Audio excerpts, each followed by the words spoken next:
church. I was born in an Orthodox priesthood Hindu family.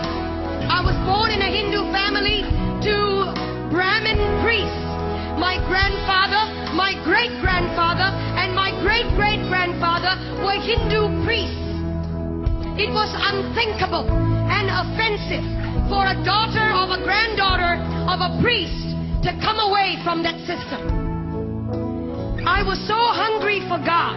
I was so thirsty for God. When I was born at the age of 6 days old, I was dedicated to Hindu demons in a cave temple. I was left in a cave temple, and from that moment on, my mind, my spirit, and my soul was overtaken by demonic forces that I had no control over.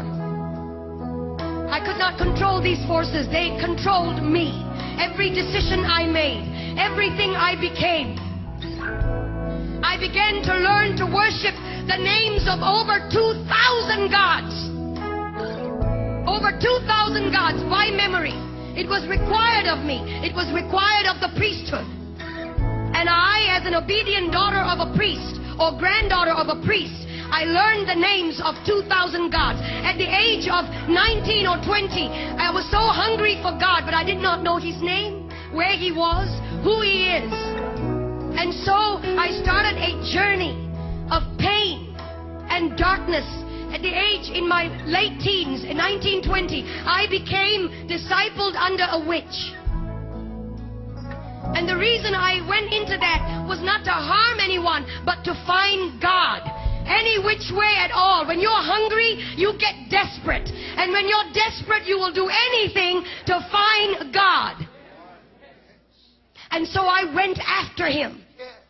And I didn't find Him in the pages of Hinduism. I didn't find Him in the pages of the priesthood creed. I didn't find Him in the pages of mantras and prayers that I was taught to believe in. I didn't find Him in the rooms of temples.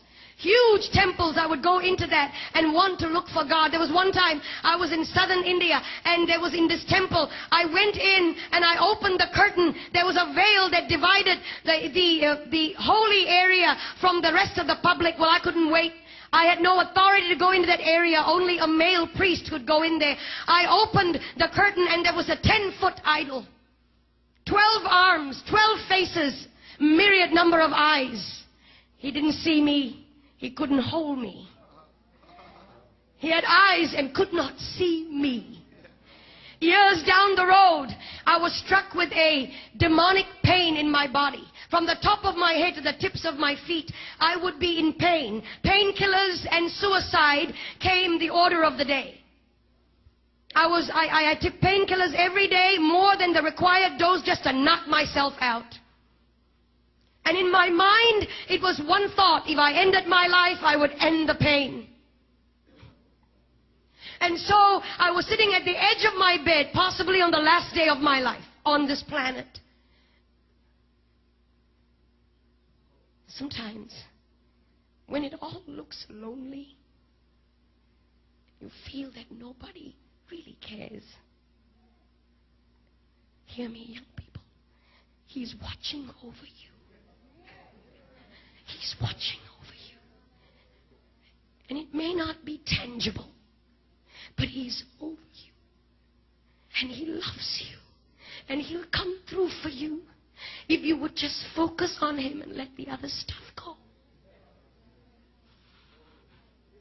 And I was sitting at the edge of my bed, frustrated, fed up. And I cried out, like you have cried out, Jesus!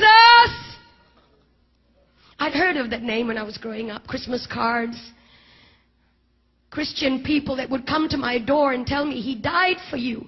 And I would resist them and argue with them. Proud and arrogant of the priesthood that I belonged to. Ignorant.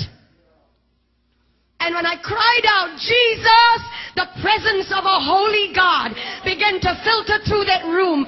That room was darkened. The lights were switched off. I was sitting on the edge of my bed. I never saw His face, but His voice was as audible as anything that I've ever heard before. I am Jesus. I am God. And He touched my body.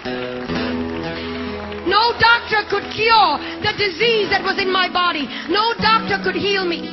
Young man, no doctor could provide the answers. Nothing out there can. And I've been there, done it, and I've tried it. Everything. The darkest road, I've taken it. Gentlemen. And he came to me. He touched my body. In an instant, that disease left my body. In an instant, I was healed. I began to feel His power and His presence course through my body. And then I went into this tiny church, about 50 people, and somebody up in front there looked a bit like this platform, and somebody up on this was talking about going into the water, that if you're baptized, you become a new creature. Well, I didn't understand that either. I was wondering how water can make such a big difference. What's the big deal? We take showers every day. I went up to this preacher man and I said, will you put me in this water? Because everything and anything he wants me to do, I'm ready to do it.